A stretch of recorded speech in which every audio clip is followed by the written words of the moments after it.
Yes, Kim. Yeah, thank you very much. Of course, I would like to ask this question in Danish, but let me do it in English here Yes. because of our colleagues here. Do you see any compromise ahead of you? You said it a little bit. Could you elaborate a little on the possible compromise that there would be between the president's wish to acquire Greenland or have control of Greenland and the red lines that the Kingdom of Denmark has got right now? And if you also can tell us just a little bit about the approach that the Americans had to this meeting, what was their primary goal as you see it? Was that to reach that end goal, or was it an open discussion of how do we solve the security situation in the Arctic? Well, first of all, I don't think this is the proper place to elaborate on what could be a compromise. The whole idea and the reason why we asked for this meeting was to turn public debate in a very, black and white kind of setting into a discussion where there's room for nuances. And therefore, I'm pleased, even though we do not agree whether this is doable, while we at the same time should respect the Kingdom's red lines, at least it is productive to start discussions at a high level. And then we have to see whether we will be successful or not.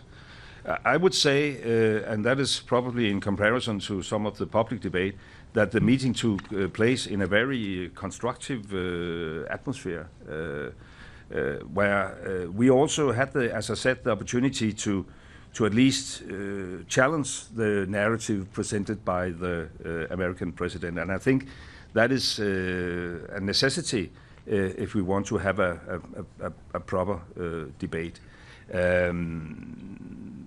It was basically about security. I mean, and as I said, even though there's not an instant threat from China and Russia, at least not a threat we can't accommodate. For instance, Chinese investments, we have avoided that due to close cooperation between Greenland and Denmark. When you saw, like 10 years ago, the Belt and Road Initiative and the idea of Chinese investments in infrastructure in Greenland, we avoided that. So there's no, Chinese presence in Greenland, but there's a concern. Will that be the case in like a 10 or 20 years from now? It will not, because our Greenlandic friends have introduced investment screening schemes, etc. And Denmark, is by all means on the right side of history. And therefore, we will also continue to do what we already have done. We have been stepping up. We have allocated almost $15 billion within just the last couple of years to capabilities in the high north. We have been pushing among the Arctic NATO states for a bigger NATO engagement.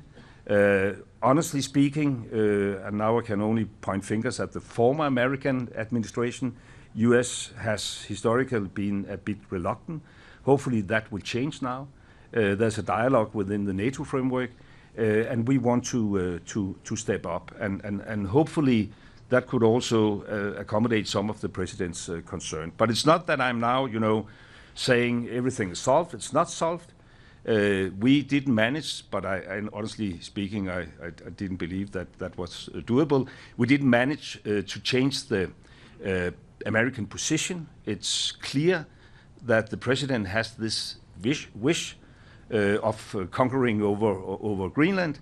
We made it very, very clear that this is not in the interest of the kingdom. There's a government in Greenland with support from 3/4 of the Greenlandic population. The premier made it very, very clear yesterday that Greenland, for the time being and for foreseeable future, will remain within the kingdom of Denmark. And therefore, this is a common position that we want to work with our American friends and allies, but it must be a respectful cooperation and it must respect the red lines. Should we take a very final question and then, yeah, come on. There's a fight going on now about, okay.